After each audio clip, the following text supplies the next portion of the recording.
नमस्कार साथियों, जय हिंद, वंदे मातरम। आप सभी का बहुत बहुत स्वागत है आपके अपने YouTube चैनल एग्जाम ट्रिकी में, जहां पर आज हम बात करेंगे डीएड स्पेशल एजुकेशन आईडीडी के जो भी हमारे छात्र हैं फर्स्ट ईयर के, है ना, इनका पेपर नंबर जो 3 है, assessment of children with developmental disabilities. और इसकी भैया यूनिट 1, 2, 3 और 4 इनको अपलोड कर दिया गया है। अब बारी है किसकी भैया, यूनिट 5 को पढ़ने की। और यूनिट 5 में कौन कौन सी चीज़ें हैं इसको हम लोग यहाँ पर जान लेंगे। अगर आपने अभी तक ये चारों यूनिटें नहीं देखी हैं तो भैया इनको देख लीजिएगा, है ना। और उसमें से सबसे इम्पॉर्टेंट आपकी यूनिट फर्स्ट, कुछ सेकंड भी, और थर्ड और फोर्थ तो इसको जितनी बार आप स्टार लगाओगे उतनी बार ही इम्पॉर्टेंट। खास करके फोर्थ में आप इसको डबल स्टार लगा लेना, है ना। 3 बार स्टार, 4 बार स्टार, जितनी बार आप लगा लो उतनी बार इम्पॉर्टेंट है ये। अब हम बात करते हैं यूनिट 5 की। तो यूनिट 5 में कौन कौन सी चीज़ें हैं इस पर हम लोग बात करेंगे। और आप सभी का पूरा उत्तरदायित्व है, जितने भी आपके मित्र हैं, जितने भी आपके पास ग्रुप हैं, यहाँ पर भैया लिंक ज़रूर शेयर कर दीजिएगा। अगर आपके पास नोटिफिकेशन नहीं पहुँच रही है ना, तो आप टेलीग्राम ग्रुप को ज्वाइन कर लीजिएगा, या भैया प्लेलिस्ट बना दी गई है, वहाँ से भी आप लोग इन वीडियोज़ को देख सकते हैं। ठीक है, हम सीधे अब यूनिट 5 की बात कर लेते हैं। आपके ज़रूरत की जो चीज़ें थी आपको बता दी गई। यूनिट 5.1 में क्या कहा जा रहा है, कहा जा रहा है कि जो अवधारणात्मक कौशल का आकलन है उसकी बात की जा रही है। अवधारणात्मक कौशल का आकलन, है ना, इसकी बात की जा रही है। यानी कि ये जो अवधारणात्मक कौशल है इसका आकलन कैसे किया जाएगा, तो हम कहेंगे सबसे पहले हम लोग विजुअल डिस्क्रिमिनेशन करेंगे, यानी कि दृश्य का भेदभाव करेंगे। दृश्य का भेदभाव करेंगे, यानी कि जो भी एक डिज़ाइन है और दूसरी डिज़ाइन है, इन दोनों डिज़ाइन को दिखाएंगे।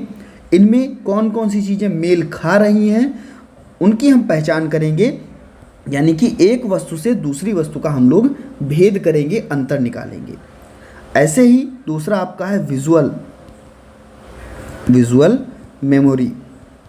विजुअल मेमोरी में यह देखा जाएगा कि आप 5 सेकंड के लिए एक चित्र या डिज़ाइन आपको दिखाया जाएगा, उसमें आपको जो चीज़ें दिखाई जा रही हैं एक नए चीज़ों को आपको दिखाया जाएगा और फिर आपसे पहचान कराई जाएगी, और जो पुरानी चीज़ आपको दिखाई गई थी वो वहाँ से हटा ली जाएगी। तो वो आपका विजुअल मेमोरी, यानी कि विजुअल मेमोरी के अंतर्गत आपका वो आएगा। इसके बाद में स्पिरिचुअल, यानी कि स्थानिक, है ना। स्पिरिचुअल यानी कि स्थानिक संबंध। स्थानिक संबंध में जो भी व्यक्ति को डिज़ाइन या चित्र दिखाए जाएंगे उसकी एक श्रृंखला दिखाई जाएगी जो उनसे अलग होगी, और इसको पहचानने के लिए क्या कहा जाएगा, और इसकी जो सलाह होगी वो दी जाएगी, जिससे कि कह सकेंगे जो डिज़ाइन है इसका विस्तार हो सके और सभी हिस्सों में चीज़ों को भिन्न भिन्न रूपों में देखा जा सके। इसके बाद में फॉर्म के बारे में, है ना, जो भी डिज़ाइन होगा, फॉर्म कंसिस्टेंसी के बारे में हम कह सकते हैं, जहाँ पर हम बात करेंगे व्यक्ति को पृष्ठ या एक चित्र या डिज़ाइन के बारे में पहचानने को कहा जाएगा, और छोटा है या बड़ा है ना, इसके बारे में। इसके बाद में अनुक्रमित मेमोरी के बारे में, व्यक्ति को भी यहाँ पर भी चित्रों और डिज़ाइन को दिखाया जाएगा, और उसके बाद में अगले पृष्ठ पर इसके मिलान और डिज़ाइन की जो पहचान है उसके लिए कहा जाएगा, है ना। जो आगे के पृष्ठ होंगे उस पर मिलान और डिज़ाइन की पहचान के लिए कहा जाएगा। ऐसे ही फिंगर ग्राउंड, इसमें जो भी व्यक्ति का जटिल आकार है, छवि है, डिज़ाइन है, इनको पहचाना जाएगा और बच्चे को बेहतर बनाया जाएगा। ये आपका था अवधारणात्मक कौशल का आकलन। अब हम बात करते हैं स्मृति कौशल का आकलन, है ना। दूसरा क्या है, स्मृति कौशल का आकलन। स्मृति कौशल का आकलन कैसे हम लोग असेसमेंट करेंगे मेमोरी स्किल का, तो जो भी मनोवैज्ञानिक अनुसंधान है इसमें हम लोग स्मृति एकात्मक निर्माण के बारे में जानेंगे, यानी कि जो भी स्मृति है उसका आकलन करेंगे। जो भी हमारी मेमोरी है इसका हम लोग आकलन करेंगे।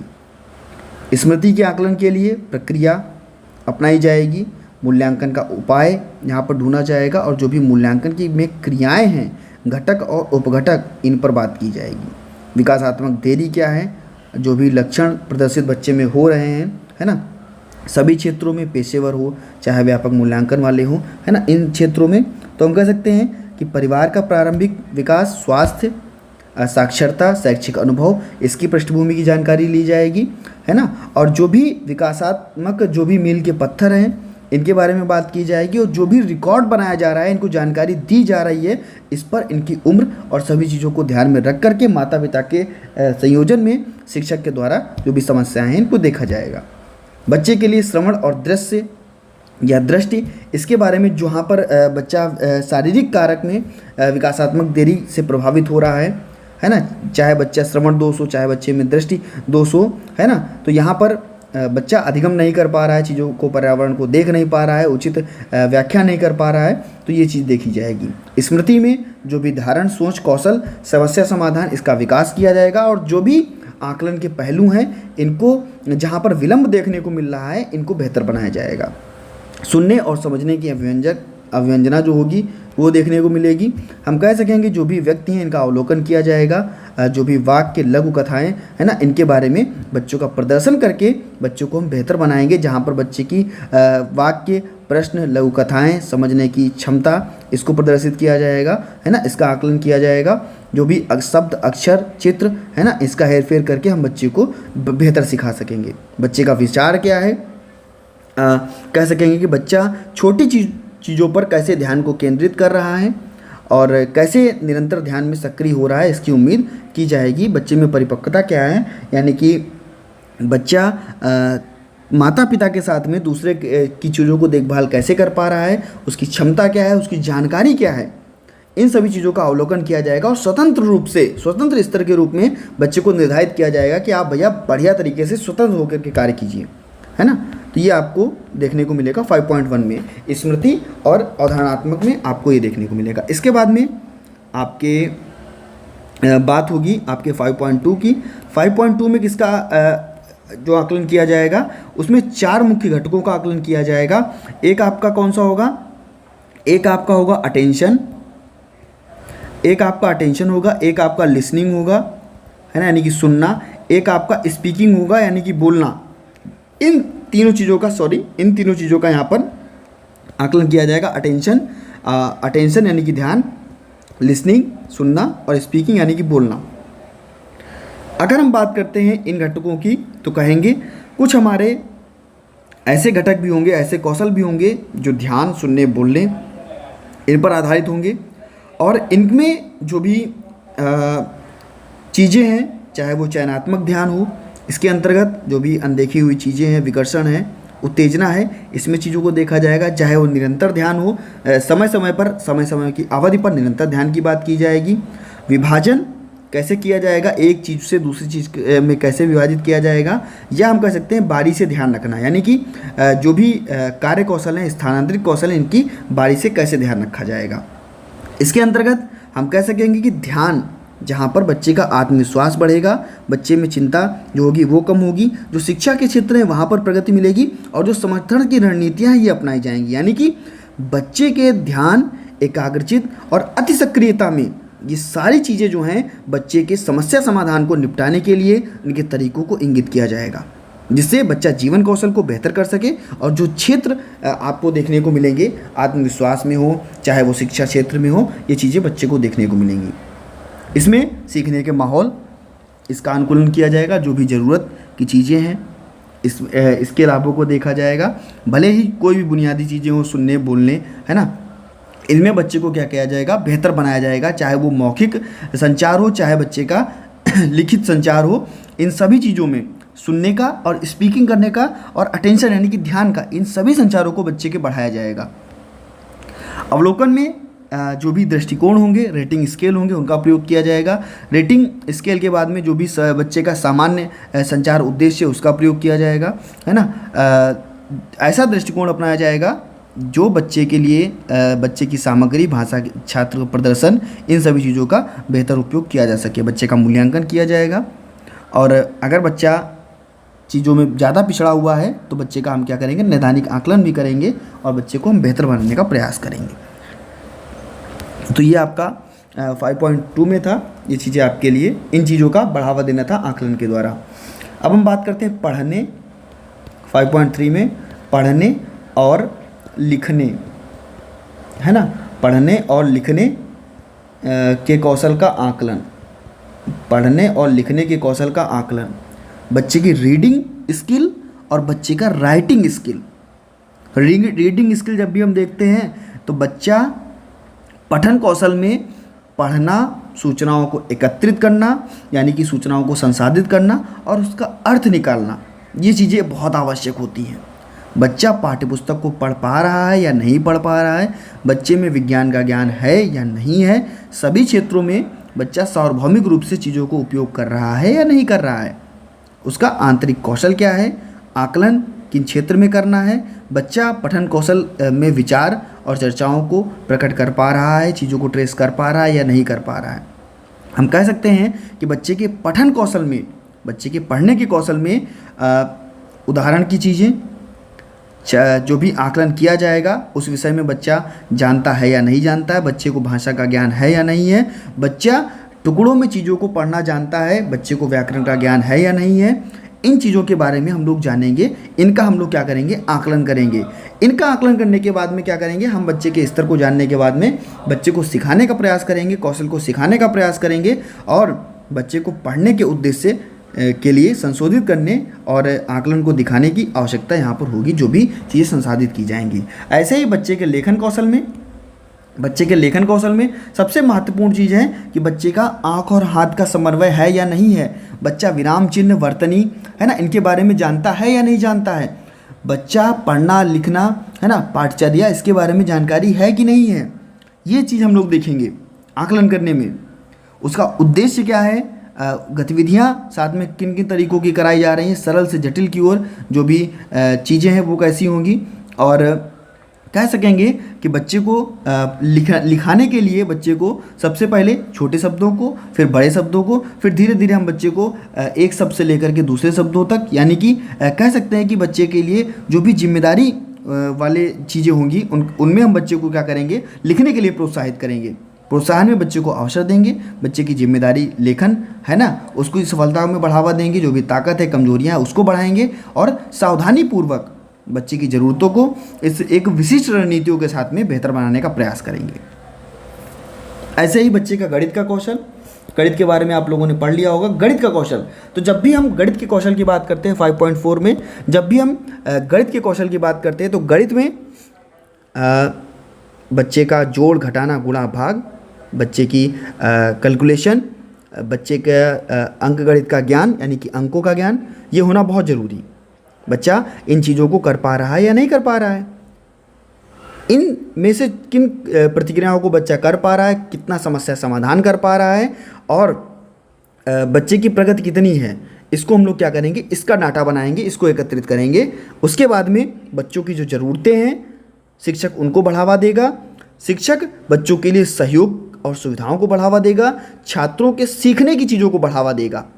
इसमें होगा क्या, इसकी विशेषताएं क्या होंगी, तो जब भी हम लोग गणित के कौशल की विशेषता कहेंगे तो विद्यालय में चाहे वो शिक्षक हो, चाहे वहाँ के कोई भी स्टाफ हो, है ना, इन बच्चों के लिए जो भी प्रगति रिपोर्ट है, संचयी रिपोर्ट है, उसको तैयार किया जाएगा, बच्चे का साक्षात्कार किया जाएगा, डेटा एकत्रित किया जाएगा। डेटा एकत्रित करने के बाद में जो भी बच्चे की ताकत, कमजोरियाँ और ज्ञान के कौशल हैं उनका पता लगाया जाएगा। उसके बाद में बच्चे को कौशल सिखाने के बाद में बच्चे को मूल्यांकन किया जाएगा, बच्चे का मूल्यांकन किया जाएगा और बच्चे को सामान्य रूप से जो भी चीज़ें देनी है उनको दिया जाएगा।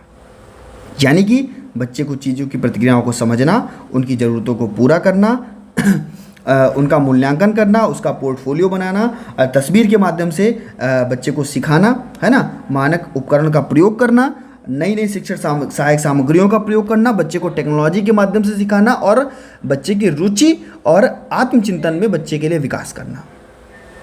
तो ये आपका 5.4 में जो कि इम्पॉर्टेंट था, ठीक है। आपका 5.5 क्या है, इस पर हम लोग बात कर लेते हैं। इस 5.5 में आपको मैंने ग्लैड के बारे में आपको बता ही दिया था यूनिट 4 में, तो ये आपका ग्लैड है ना। इसके बाद में यहाँ से आपके लिए अगर हम बात करें तो जो आपके कुछ चीज़ें हैं, जैसे आपका DTRD हुआ, है ना, जैसे diagnostic test of reading disorder कहोगे, है ना। Diagnostic test of reading disorder, जिसमें अवधारणाएं, संज्ञानात्मक चीज़ें, पढ़ने लिखने संबंधी जो समस्याएं हैं इनको कारण में माना जाएगा, और जो भी विकलांग, जो भी हमारे दिव्यांग बच्चे, इनके सीखने, पढ़ने, नैदानिक चीज़ों का विकास करने में इनका आधार प्रदान किया जाएगा। ये आपको DTRD में देखने को मिलेगा, है ना। कुल 8 से 11 वर्ष की आयु के लिए ये बच्चों का उपयोग किया जाएगा। इसके बाद में आपका एक आता है DTLD, है ना, diagnostic test of learning disability, यानी कि जो भी अधिगम अक्षमता वाले बच्चे हैं इनका डायग्नोस्टिक टेस्ट करना, यानी कि इनको निदान देना, है ना। तो व्यक्तित्व रूप से 8 से 11 वर्ष के समूह के बच्चों के लिए, है ना, इनकी ग्रहणशील भाषा, मेमोरी, श्रवण क्षमता, है ना, और कह सकते हैं कि बच्चे का लर्निंग डिसेबिलिटी क्या है ना, अधिगम अक्षमता क्या है, इस पर ध्यान देते हुए बच्चे का निदान करना, है ना, डायग्नोस करना, बच्चे का निदान करना। इसके बाद में एक आता है पर डाली, है ना, इसकी फुल फॉर्म आपसे पूछी गई थी, इसको स्टार बना लेना। ये तीनों फुल फॉर्म आपके लिए स्टार वाली हैं। डाली में dyslexia assessment of language, dyslexia assistant for language of India, इसको हम लोग क्या कहते हैं, डाली कहते हैं, है ना। ये आपका राष्ट्रीय मानसिक अनुसंधान केंद्र भारत के द्वारा बनाया गया एक मूल्यांकन उपकरण है, जिसमें डिसलेक्सिया की जांच के लिए, बच्चे के डिसलेक्सिया की जांच के लिए इसका उपयोग किया जाएगा, है ना, जो आपका ये डाली है। इसमें जो भी भाषाएं, हिंदी, कन्नड़, अंग्रेजी, इनको उपलब्ध किया गया है ना। और डाली जो है आपका एक प्रकार का स्क्रीनिंग और मूल्यांकन डिसलेक्सिया भाषा का एक आपका टूल है, जो राष्ट्रीय मानसिक अनुसंधान केंद्र के द्वारा विकसित किया गया है। तो ये आपका डाली है, ये भी इम्पॉर्टेंट है थोड़ा, इसके बारे में कह सकते हैं कि आपका फुल फॉर्म जो कि आपका इम्पॉर्टेंट था। इसके बारे में मूल्यांकन, चाहे आपका औपचारिक मूल्यांकन हो या अनौपचारिक मूल्यांकन हो, जिसके बारे में आपको पहले भी बताया जा चुका है। ये आपके लिए इतनी चीज़ें केवल यहाँ पर यूनिट 5 में थी, जो कि आपके लिए आपकी फुल फॉर्म भी आपको बताई गई, और जो भी चीज़ें आपको बताई गई वो यहाँ पर इतनी ही बस थी। आशा है आपके लिए यूनिट 1, 2 और 3 और 4 जो अपलोड हो चुकी है सभी ने देख ली होगी। यूनिट 5 यानी कि आपका कंप्लीट जो सिलेबस था यहाँ पर कंप्लीट हो चुका है। जितनी इंपॉर्टेंट चीज़ें थी, जितनी बेहतर चीज़ें थी, आपको बता दी गई हैं। और मिलता हूँ दोस्तों नेक्स्ट वीडियो में।